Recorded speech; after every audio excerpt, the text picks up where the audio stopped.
أعوذ بالله من الشيطان الرجيم بسم الله الرحمن الرحيم قل هل يستوي الذين يعلمون والذين لا يعلمون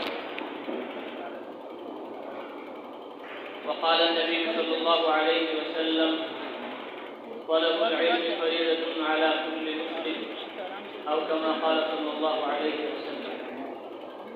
الحمدللہ آپ دوپہر سے اللہ کی اس کے نبی کی قرآن و حدیث کی باتیں سن رہے ہیں. یہ کہنا سننا دین کی باتوں کا یہ بہت بڑی نعمت ہے, بہت بڑی دولت اور سعادت ہے. اسی سے ایمان اور یقین بنتا ہے, اسی سے اللہ کا تعلق مضبوط ہوتا ہے, اسی سے بات اور کام سمجھ میں آتا ہے. ربنا اننا سمعنا منادیا ینادی للایمان, اے ہمارے پاس ہم نے سن لیا ایک پکارنے والے کی پکار کو, جو پکار کر کہہ رہا تھا ان آمنوا بربکم, اپنے رب پر ایمان لے آؤ. فآمنا, تو ہم ایمان لے آئے.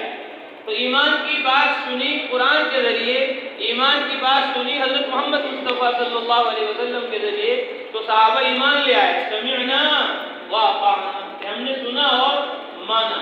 تو ہمیں بار بار اللہ کی باتیں, اس کے نبی کی باتیں, قرآن و حدیث کی باتیں سننی ہیں اور سارے عالم کو سنانی ہے. بس اللہ فرماتے ہیں یا ایھا الذین آمنوا ارکعوا, ایمان والو رکوع کرو, واسجدوا, سجدے کرو, واعبدوا ربکم, اپنے رب کی عبادت کرو, وافعلوا الخیر, اور خیر کے سارے کام کرو. کیوں؟ لعلکم تفلحون, تاکہ تم سب کامیاب ہو جاؤ. وجاہدوا باللہ حق جہادہ, اور اللہ کے لیے کام کرو جیسے کام کرنے کا حق ہے. اللہ کے لیے محنت کرو, مجاہدہ کرو, قربانی دو جیسے قربانی کا حق ہے. کیوں؟ هو اجتباکم, اللہ نے تمہیں چن لیا ہے, منتخب کر لیا ہے. خاص طور پر علماء کو چنا ہے, خاص طور پر طلباء کو چنا ہے. ہمیں تمہیں اللہ کا شکر ادا کرنا چاہیے کہ اللہ تعالیٰ نے ہمیں علماء کی, طلباء کی جماعت میں شامل کر دیا. 1943 میں نظام الدین میں, مرکز میں دارالعلوم دیوبند کی جماعت گئی. حضرت مولانا الیاس صاحب رحمۃ اللہ علیہ نے ان طلباء سے فرمایا افہموا قدرکم وقیمتکم, اپنے مقام کو, مرتبے کو پہچانو. فإن خزائن الارض كلها لا تساوي قیمتکم, ساری دنیا کے خزانے, ساری دنیا کا مال, دولت, روپیہ, پیسہ تمہاری قیمت نہیں بن سکتی. لن يستطيع احد ان يدفع ثمنكم سوى الله تعالی, کسی میں ہمت نہیں ہے, طاقت نہیں ہے, قوت نہیں ہے کہ جو تمہاری قیمت ادا کر سکے. انکم نائب الانبیاء, مدرسے میں پڑھنے والے طلباء, انکم نائب الانبیاء, تم انبیاء علیہ السلام کے نائب ہو, ان کے خلیفہ ہو, ان کے کارکن ہو, ان کے نمائندے ہو. خلیفہ ہونا معمولی بات نہیں. کون ہے یہ حضرت مولانا رشید احمد گنگوہی رحمۃ اللہ علیہ کے خلیفہ ہیں. یہ کون ہے؟ حضرت مولانا عبد القدوس گنگوہی رحمۃ اللہ علیہ کے خلیفہ ہیں. یہ کون ہے؟ یہ حضرت مفتی محمود حسن صاحب فقیر الامت, مفتی اعظم ہند کے خلیفہ ہیں. یہ کون ہے؟ یہ حضرت شیخ زکریا کے خلیفہ ہیں. یہ حضرت مولانا شمالی تھانوی کے خلیفہ ہیں. یہ حاجی امداد اللہ مہاجر مکی کے خلیفہ ہیں. یہ حکیم الاسلام قاری طیب صاحب کے خلیفہ ہیں. یہ مفکر اسلام مولانا ابوالحسن علی میاں ندوی کے خلیفہ ہیں. تو علماء کا خلافت کا ملنا یہ بڑی دولت ہے, بڑی سعادت ہے. کہ یہ کون ہے؟ کہ یہ حضرت محمد مصطفیٰ صلی اللہ علیہ وسلم کے خلیفہ ہیں, حضرت محمد صلی اللہ علیہ وسلم کے نائب ہیں. انکم نائب الانبیاء, کہ طلباء, علماء کہ انبیاء علیہ السلام کے نائب ہیں. العلماء ورثۃ الانبیاء, کہ علماء انبیاء علیہ السلام کے وارث ہیں. فإن الانبیاء لم يورثوا دینارا ولا درہما, کہ انبیاء علیہ السلام درہم و دینار کا وارث نہیں بناتے. کیوں نہیں بناتے درہم و دینار کا وارث؟ اس لیے کہ وہ دنیا کی طرف متوجہ ہی نہیں ہوتے, مال, دولت, روپیہ, پیسہ جمع ہی نہیں کرتے. ما اوحی الی ان اجمع المال واکون من التاجرین, حضرت محمد مصطفیٰ صلی اللہ علیہ وسلم نے ارشاد فرمایا مجھے یہ وحی نہیں کی گئی کہ میں مال جمع کروں, تاجروں میں سے ہو جاؤں. بل اوحی الی ان سبح بحمد ربک وکن من الساجدین واعبد ربک حتی یأتیک الیقین. مجھے تو یہ وحی کی گئی ہے کہ میں اپنے رب کی حمد کے ساتھ اس کی تسبیح بیان کروں اور اس کی عبادت میں لگا رہوں یہاں تک کہ موت آ جائے. تو مال, دولت, روپیہ, پیسہ یہ انبیاء علیہ السلام کی میراث نہیں ہے. یہ تو قارون کی میراث ہے, فرعون کی میراث ہے.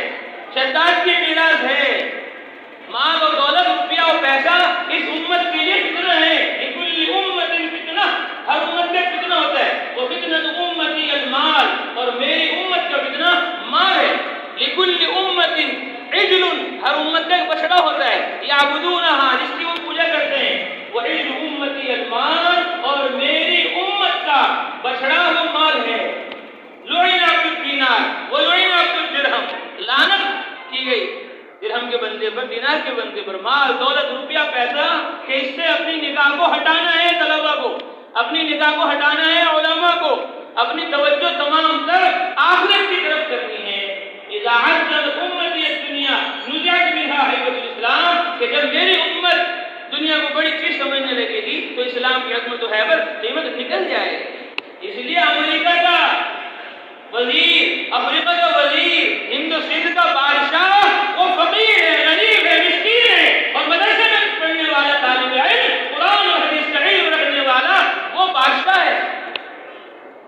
ساری دنیا کے بادشاہ قرآن کے محتاج ہیں، حدیث کے محتاج ہیں، اس علم الہی، علم نبوت کے محتاج ہیں جس کو ہم اور تم مدرسے کی چار دیواری میں حاصل کر رہے ہیں۔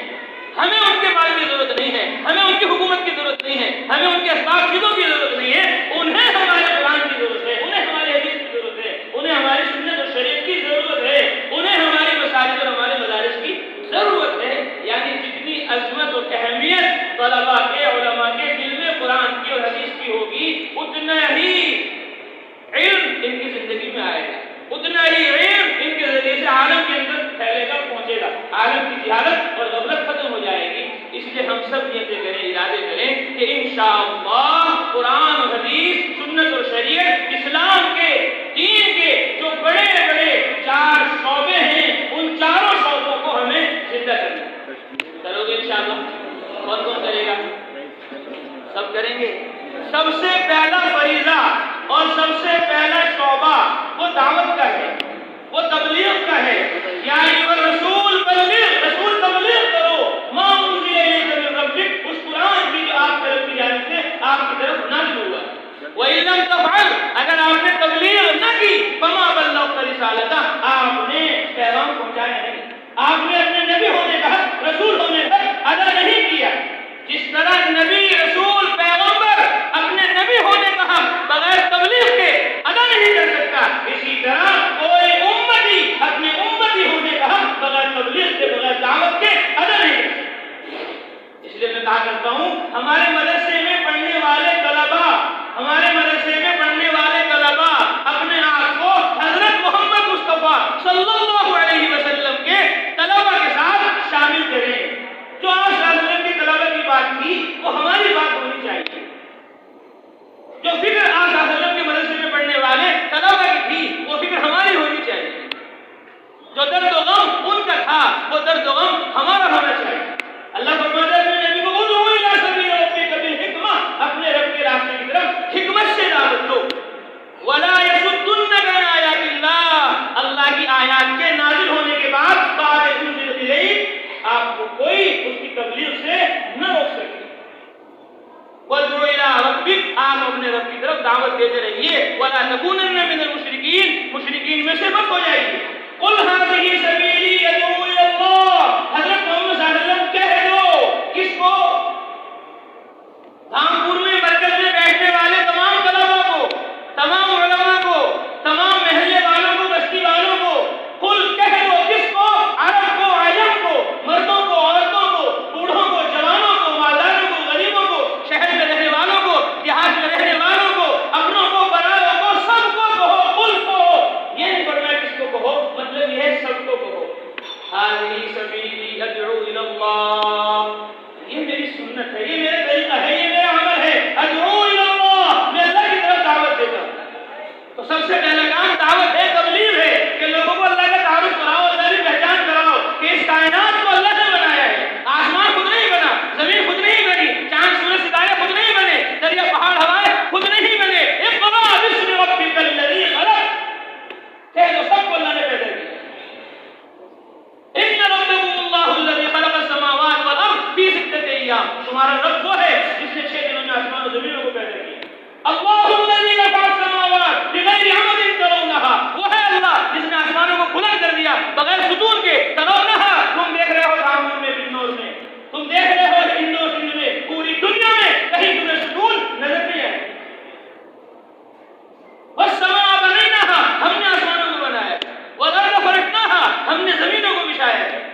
اکھاڑا، فَأَنبَتْنَا فِيهَا حَبًّا، پھر ہم نے وہاں سے گیہوں نکالے، چنے نکالے، دالیں نکالی، وَعِنَبًا، ہم نے انگور نکالے، وَقَضْبًا، ہم نے مولی نکالے، شلجم نکالے، پالک نکالے، گوبھی نکالے، ٹماٹر نکالے، آلو نکالے، توری نکالی، بھنڈی نکالی، کتنی سبزیاں ہیں۔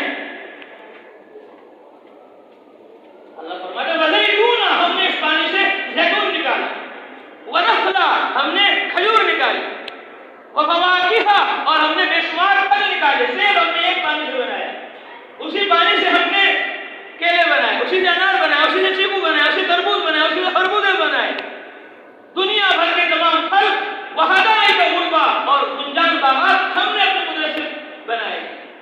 یہ پھلوں کے باغات ہیں، یہ سبزیاں ہیں، اور یہ سرسبز و شاداب پوری کائنات اللہ نے اپنی قدرت سے بنائی ہے۔ اللہ کا تعارف کراؤ، اللہ کی پہچان کراؤ۔ جب لوگ اللہ کو مان لیں، اب کہو کہ یہ اللہ کی کتاب ہے، قرآن مقدس، اس پر ایمان لاؤ، اس پر یقین کرو، اس میں تمہاری دنیا اور آخرت دونوں جہاں کی کامیابی ہے۔ پہلے اللہ کا تعارف، اللہ کی پہچان، اور پھر اللہ کی کتاب، اللہ کے قرآن کا تعارف، اس کی پہچان، وہ اللہ پر ایمان لائے، اللہ کی کتاب پر، اللہ کے قرآن پر ایمان لائے۔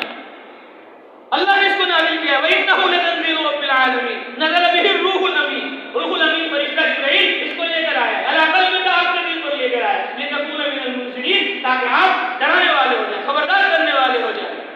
الف لام را، کتاب انزلناہ الیک، کتاب ہے، قرآن ہے، انزلناہ الیک، ہم نے آپ کی طرف اس کو نازل کیا ہے، کیوں؟ لتخرج الناس، تاکہ آپ لوگوں کو نکال دو، من الظلمات، اندھیرے سے، الی النور، نور کی طرف، بِإِذْنِ رَبِّهِمْ، ان کے رب کے حکم سے، الی صراط العزیز الحمید، قابل تعریف زبردست اللہ کے راستے کی طرف۔ تو سب سے پہلا فریضہ کہ وہ دعوت ہے، تبلیغ ہے۔ ان الذی فرض علیک القرآن، وہ ذات اللہ کی جس نے آپ پر قرآن کی تبلیغ فرض کی، قرآن کی دعوت فرض کی، قرآن کا پھیلانا اور پہنچانا فرض کیا۔ اب وہ اللہ پر ایمان لیا، اللہ کے قرآن پر ایمان لیا ہے۔ اب دوسرا فریضہ کیا ہے؟ دوسرا فریضہ یہ ہے کہ اللہ کی کتاب کو، اللہ کے قرآن کو محفوظ کرو، اس کو لکھو، جس کو ہم کہتے ہیں تصنیف و تالیف۔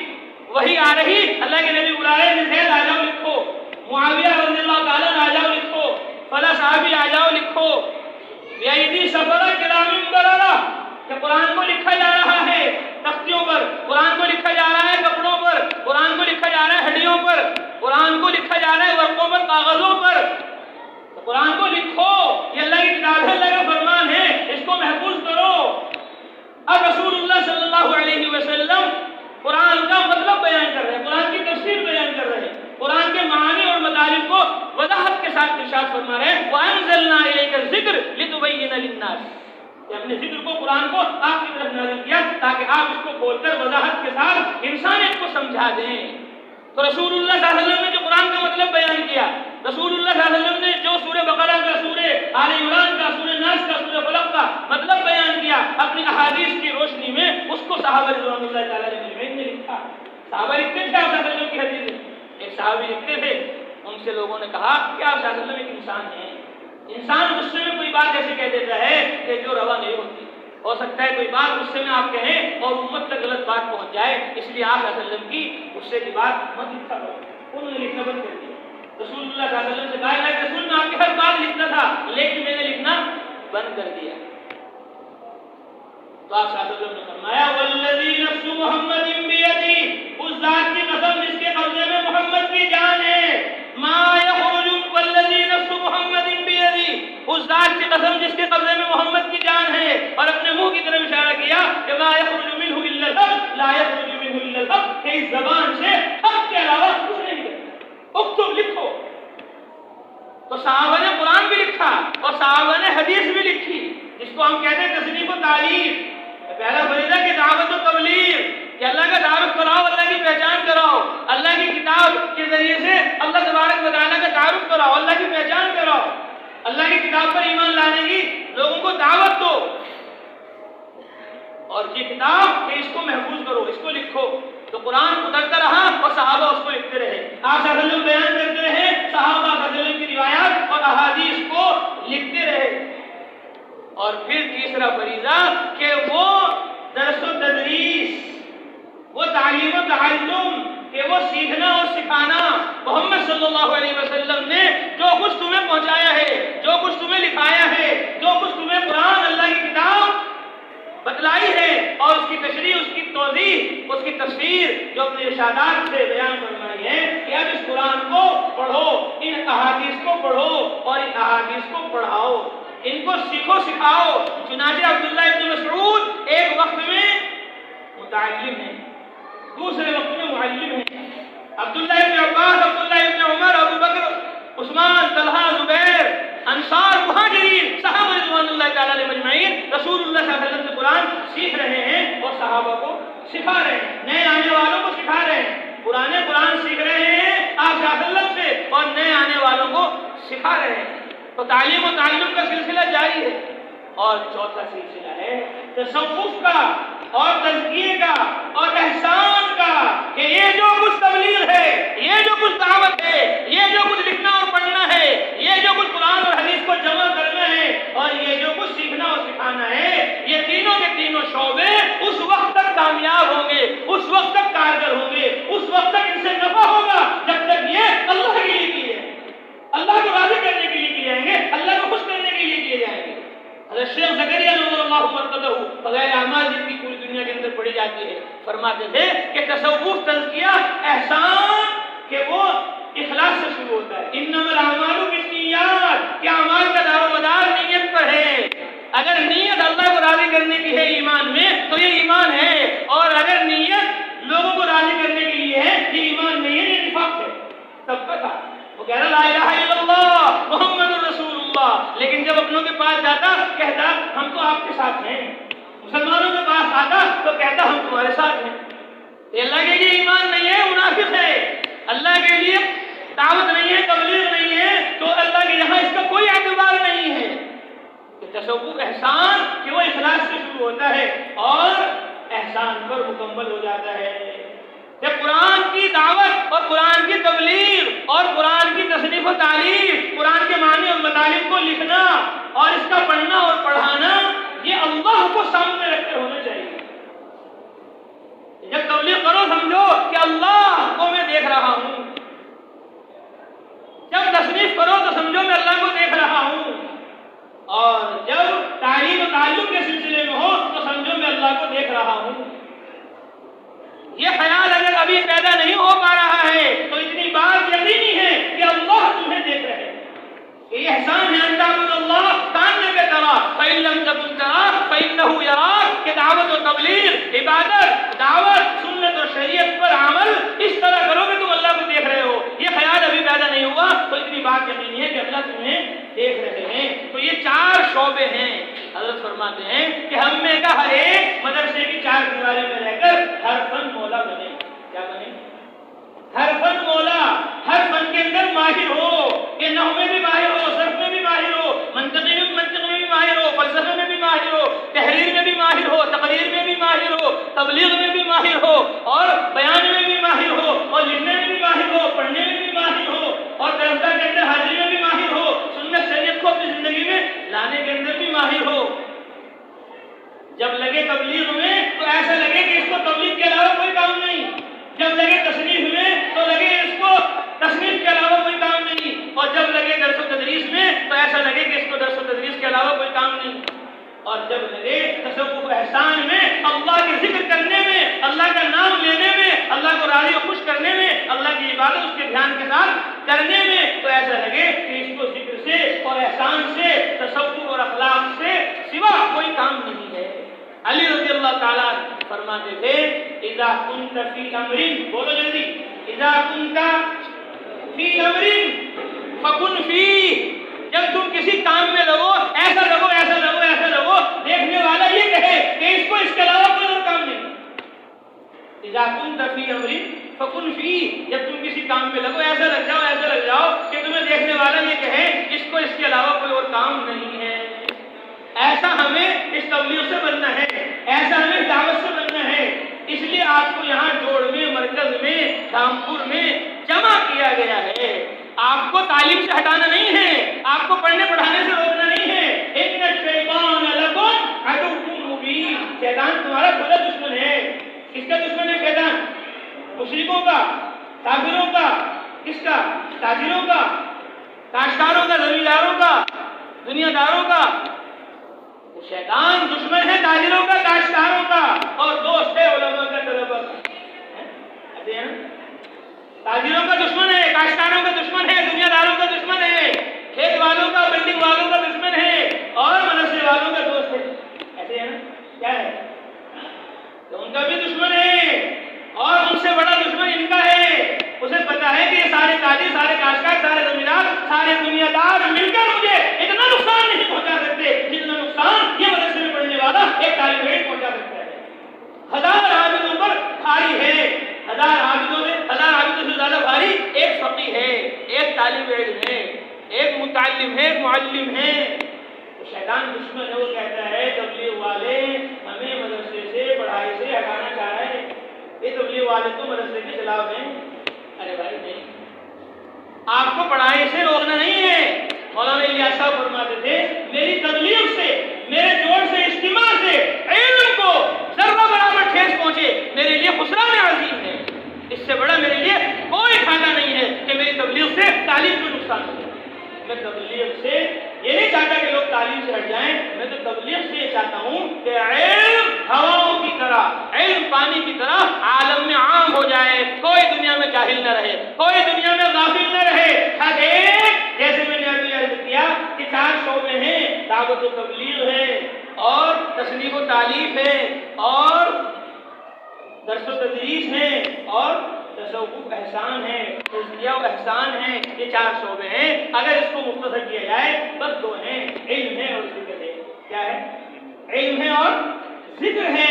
علم میں، ذکر میں، علم میں کیا آ گیا؟ علم میں علم دعوت بھی آ گئی، علم میں کیا آ گیا؟ تصنیف و تعلیف بھی آ گئی، علم میں کیا آ گیا؟ تعلیم و تعلم بھی آ گیا، علم میں کیا آ گیا؟ اخلاص بھی آ گیا، احسان بھی آ گیا، اور ذکر میں کیا آ گیا؟ کہ ذکر میں قرآن بھی آ گیا۔ اِنَّا نَحْنُ نَزَّلْنَا الذِّکْرَ، ہم نے ذکر کو، قرآن کو نازل کیا۔ اللہ نے قرآن کو ذکر فرمایا اور قرآن والوں کو اہل ذکر فرمایا۔ فَاسْأَلُوا، پڑھو پڑھو، اہل الذکر ان کنتم لا تعلمون۔ دیکھو ہم تمہاری جملات نہیں پڑھوا رہے، ایسے نے چھٹی کر دی اور ہم کہہ رہے پڑھو، اور آپ پڑھ رہے ہیں۔ جو تم سے جمعرات کو بھی پڑھوا رہے ہیں، ظہر میں پڑھوایا، عصر میں پڑھوایا، اب بھی پڑھوا رہے ہیں، اور صبح بھی پڑھوائیں گے، پھر ناشتے کے بعد بھی پڑھوائیں گے، 11 بجے سے پہلے آپ کو چھوڑیں گے نہیں، پڑھاتے رہیں گے۔ پڑھو گے؟ کون کون پڑھے گا؟ کہو کہو، کیا کہو؟ کیا کہو؟ وہی کہو جو پہلے زمانے میں پڑھنے والے کہا کرتے تھے۔ کیا کہا کرتے تھے؟ ہمیں گھر سے کیا مطلب، ہمیں گھر سے کیا مطلب، مدرسہ ہے وطن اپنا، مریں گے ہم کتابوں پر، ورق ہوگا کفن اپنا۔ تو ہمیں آپ کو پڑھائی سے روکنا نہیں ہے، بلکہ پڑھائی میں آپ کو اعلیٰ درجے تک پہنچانا ہے، ہر فن مولا، کہ ہم ہر فن کے اندر ماہر ہو جائیں۔ تو سب نیتیں کرو، ارادے کرو کہ انشاءاللہ خوب محنت سے پڑھیں گے، اور کبھی غیر حاضری نہیں کریں گے، کبھی غیر حاضری نہیں کریں گے، ہمیشہ اساتذہ کا ادب کریں گے، ان کا احترام کریں گے، ان کی خدمت کریں گے۔ عبداللہ ابن عباس نے خدمت کی حضرت محمد صلی اللہ علیہ وسلم کی۔ بیت الخلا سے آپ آئے، لوٹا رکھا ہوا، کس نے رکھا؟ کہ آپ کے بھائی نے رکھا، عباس کے بیٹے عبداللہ نے رکھا۔ اللہ کے نبی نے دعا دی، اللہم علمہ الکتاب وفقہہ فی الدین وعلمہ التأویل، کہ وہ رئیس المفسرین بن گئے۔ اور ابو ہریرہ رضی اللہ تعالیٰ عنہ نے کبھی غیر حاضری نہیں کی، کبھی دیر حاضری نہیں کی۔ یدہ فی ید النبی صلی اللہ علیہ وسلم، ان کا ہاتھ آقا صلی اللہ علیہ وسلم کے ہاتھ میں ہوتا تھا۔ کان یدور، وہ آقا صلی اللہ علیہ وسلم کے ساتھ وہاں گھومتا تھا جہاں آقا صلی اللہ علیہ وسلم گھومتے تھے۔ اس لیے ابو بکر، عمر، عثمان، علی، طلحہ و زبیر انصار مہاجرین میں سب سے زیادہ روایتیں حدیثیں کس کی ہیں؟ ابو ہریرہ رضی اللہ تعالیٰ عنہ کی ہے۔ وہ بیان کر رہے ہیں شادی میں، وہ بیان کر رہے جنازے میں، وہ بیان کر رہے بازار میں، وہ بیان کر رہے رات میں، دن میں، صبح میں، شام میں۔ لوگوں کا اعتراض ہوا، اشکال ہوا کہ بڑے بڑے صحابہ جو اتنی روایتیں بیان نہیں کر رہے۔ ابو ہریرہ کل کا بچہ سن 7 ہجری میں مسلمان ہوا، 3.5 سال اس نے کل لگائے آپ صلی اللہ علیہ وسلم کی خدمت میں۔ یہ حدیثیں اب گھر گھر کے تو بیان نہیں کر رہا، اپنے گھر سے بیان کر رہا ہے یہ حدیثیں۔ ایک صحابی کو شکایت کی، ایک بڑے بڑے صحابہ تو حدیث بیان نہیں کرتے، ابو ہریرہ کل کا بچہ اتنی حدیث بیان کر رہا، کہا اس سے کچھ مت کہو، ہم تو بیوی والے تھے، بچے والے تھے، اللہ کے نبی کی خدمت میں 24 گھنٹے حاضر نہیں رہ پاتے تھے، صبح میں آتے تھے، چلے جاتے تھے، شام میں پھر آ جاتے تھے، لیکن ابو ہریرہ دن میں، رات میں، صبح میں، شام میں، نہ اس کی بیوی تھی، نہ بچے تھے، نہ دکان اور نہ کھیت، ہر وقت محمد صلی اللہ علیہ وسلم کی خدمت میں تھا۔ یسمع ما لا نسمع، یحفظ ما لا نحفظ، یعلم ما لا نعلم، وہ باتیں سن لی جو ہم نے نہیں سنی، وہ باتیں جان لی وہ ہم نے نہیں جانی، وہ باتیں یاد کر لی جو ہم نے یاد نہیں کی۔ ابو ہریرہ کو مت کہو، یہ تو صاحب نے جواب دے دیا۔ جب ابو ہریرہ کو پتہ چلا، انہیں بھی تکلیف ہوئی کہ لوگ میرے بارے میں اعتراض کر رہے، اشکال کر رہے، بخاری شریف میں ہے، فرمایا خدا کی قسم لولا آیتان فی کتاب اللہ، اگر اللہ کی قرآن، اللہ کی کتاب میں، اللہ کے قرآن میں 2 آیتیں نہ ہوتی، ما حدثت حدیثا، ابو ہریرہ کوئی حدیث بیان نہیں۔ ارے بات یہ ہے، میرے انصار بھائی وہ کاشتکار تھے، کھیتی باڑی میں تھے، اور میرے مہاجر بھائی وہ تاجر تھے، وہ تجارت میں رہتے تھے۔ ابو ہریرہ نے نہ کھیت تھا نہ تجارت کی، وہ تو محمد صلی اللہ علیہ وسلم کی خدمت میں رہتا تھا۔ آج کی اشکال کر رہے ابو ہریرہ کی حدیث بیان کر رہا، سن لو لولا آیتان فی کتاب اللہ، اگر اللہ کی کتاب میں 2 آیتیں نہ ہوتی، ما حدثت حدیثا، ابو ہریرہ کوئی حدیث بیان نہ کرتا۔ کون سی آیت؟ ان الذين يكتمون ما انزلنا من البينات والهدى من بعد ما بيناه للناس، پڑھو الکتاب، پڑھو آگے پڑھو، غور سے پڑھو، اولئک یلعنهم اللہ، پڑھو ویلعنهم اللاعنون، کہ جو اللہ کی کتاب کو، اللہ کے قرآن کو بیان کرنے کے بعد لوگوں کے لیے اس کو چھپاتا ہے، اللہ نے بیان کر دیا علم کو، لیکن وہ چھپا رہا ہے، اولئک یلعنهم اللہ، اس پر اللہ کی بھی لعنت ہو اور تمام مخلوق کی اس پر لعنت ہو۔ یہ آیت نہ ہوتی تو ابو ہریرہ کوئی حدیث بیان نہ کرتا۔ یہ تو قرآن کہہ رہا ہے بیان کرو، جو علم سیکھا ہے اس کو پہنچاؤ، یہ فرض ہے، اس کو نہ پہنچایا تو تم ملعون ہو جاؤ گے، اللہ کی رحمت سے دور ہو جاؤ گے۔ تو ابو ہریرہ رضی اللہ تعالیٰ عنہ نے ڈیرہ دینے کی تو وہ سب سے بڑے محدث بن گئے، عبداللہ ابن عباس نے خدمت کی، وہ سب سے بڑے مفسر بن گئے۔ اسی طرح ہمیں بھی مدرسے کی 4 دیواری میں رہ کر مدرسے کے تمام قوانین کی پابندی، اس کا اہتمام کرنا ہے، اور جب چھٹی ہو جائے پھر علم الہی، علم نبوت کو لے کر جماعتیں بنا کر اپنے محلے میں، علاقے میں، پوری دنیا میں جانا ہے۔ ہمارے بزرگ فرماتے ہیں پڑھنے والوں کو پڑھائی کے وقت چھیڑو مت، اور چھٹی ہو جائے تو چھوڑو مت۔ اس لیے سب نیت کرو، ارادے کرو۔ مولانا الیاس صاحب فرماتے تھے اپنے تفریح کے اوقات کو تبلیغ کے اوقات بناؤ، اپنے تفریح کے اوقات کو تبلیغ کے اوقات بناؤ۔ تبلیغ کا وقت ہے جمعرات کا، جمعے کا، وہ چھٹی کا وقت ہے، اسے تبلیغ کا وقت بنا دو۔ بقرعید میں چھٹی ہوئی، اسے تبلیغ کا وقت بنا دو۔ 6 مئی میں چھٹی ہوئی، اسے تبلیغ کا وقت بنا دو۔ رمضان میں چھٹی ہوئی، اسے تبلیغ کا وقت بنا دو۔ ہمارے حضرت نے مطلب فرمایا کہ طلبہ کی تشکیل اصل نہیں، طلبہ کی کیا اصل نہیں ہے؟ تشکیل اصل نہیں ہے، تشکیل والے آگے، پر تشکیل اصل نہیں۔ فرماتے تھے طلبہ کی تشکیل اصل نہیں، طلبہ کی تفہیم اصل ہے۔ کیا اصل ہے؟ تفہیم، یہ سمجھ جائے گا ہاں بھائی یہ بھی ایک کام ہے، ٹیسٹ کرنا، ملاقاتیں کرنا، بے طلبوں کو مسجد میں لانا، مدرسے میں لانا، خانقاہوں میں لانا، دینی کتابوں کا شوق و جذبہ ان کے اندر پیدا کرنا، یہ بھی ایک کام ہے۔ نحو کی طرح، صرف کی طرح، منطق کی طرح، فلسفے کی طرح، تفسیر کی طرح، حدیث کی طرح، اس کی طرح نماز روزے کی طرح، حج زکات کی طرح تبلیغ و دعوت یہ کام ہے، اس کو ہمیں انجام دینا ہے۔ تو انشاءاللہ کون کون دے گا؟ جیسے میں نے عرض کیا، دعوت میں، تبلیغ میں، تصنیف و تعریف میں، درس و تدریس میں، اور تصوف و تزکیہ و احسان میں ایسے لوگوں کہ دیکھنے والا یہ کہے کہ ان کو اس کے علاوہ کچھ کام نہیں۔ اور اس کی مثال ہے، عبداللہ ابن زبیر، سنو دھیان سے کان کھول کر، عبداللہ ابن زبیر رضی اللہ تعالیٰ کے 100 غلام تھے۔ کتنے غلام تھے؟ 100 غلام۔ کل غلام منہم یتکلم بلغتی، ان میں کا ہر ایک غلام اپنی زبان میں بات کرتا تھا۔ ایک بہار کا ہے، ایک بنگال کا ہے، ایک آسام کا ہے، ایک کرناٹک کا ہے، ایک مہاراشٹر کا ہے، ایک فلاں جگہ، ایک فلاں جگہ، سب کی زبانیں الگ الگ ہو سکتی ہیں، کوئی بڑی بات نہیں ہے۔ 100 جگہ کے آدمی 100 زبانیں ہیں، لیکن عبداللہ ابن زبیر رضی اللہ تعالیٰ عنہ کا کمال یہ تھا، یہ یکلم کل واحد منہم بلغتہ، ان میں سے ہر ایک سے اس کی لینگویج میں بات کرتے تھے، اس کی زبان میں بات کرتے تھے۔ 100 زبانوں کے ماہر تھے۔ کتنی زبانوں کے؟ 100 زبانوں کے ماہر۔ 1400 برس پہلے وہ 100 زبانوں میں ماہر، اور ہم ایک زبان پڑھ رہے ہیں مدرسہ عربیہ میں اور اس میں ماہر نہیں۔ عربی بولنا ہمارے لیے کیا ہو رہا؟ مشکل ہو رہا، سمجھنا مشکل ہو رہا، لکھنا مشکل ہو رہا۔ اس لیے میں کہتا ہوں پڑھنے کی مشق الگ ہے، لکھنے کی مشق الگ ہے، اور بولنے کی مشق الگ ہے۔ تو وہ 100 زبانوں کے ماہر تھے، اور 100 غلام جب ان کے تھے، کتنا کام کاروبار پھیلا ہوا ہوگا ان کا۔ انہوں نے یہ روایت کی، وہ کہتے ہیں اذا نظرت فی امر دنیا، جب میں ان کے دنیا کے کاموں کو دیکھا کرتا تھا تو میں یہ کہتا تھا ھذا رجل لم یرد اللہ طرفۃ عین، یہ عبداللہ ایسا آدمی ہے کہ جس کو اللہ سے، رسول اللہ سے، قرآن سے، حدیث سے، دین سے ذرہ برابر تعلق نہیں، یہ تو پکا دنیا دار ہے، ایسے کام کاروبار میں الجھا ہوا ہے۔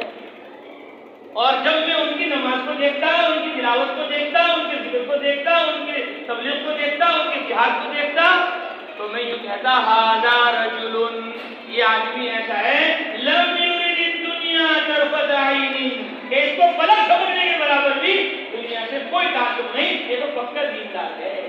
اذا كنت في امر فكن فيه، کہ جب تم کسی کام میں لگو ایسا لگو کہ دیکھنے والا یہ کہے کہ اس کو اس کے علاوہ اور کچھ کام نہیں ہے۔ اور ایسا آسان ہے، کوئی مشکل نہیں ہے۔ 4 کام ہیں نماز میں۔ کتنے کام ہیں بولو جلدی؟ ارے کتنے فرض ہیں؟ کتنے فرض ہیں؟ 4 ارکان ہیں۔ ایک رکن ہے قیام، ایک رکن ہے بولو رکوع، اور ایک رکن ہے سجدہ۔ 4 حالتیں ہیں، اور ایک حالت ہے قعدہ۔ چاروں کی شکلیں ایک ہی ہے نا؟ ایک ہی ہے؟ چاروں کی شکلیں ایک ہی الگ الگ ہیں؟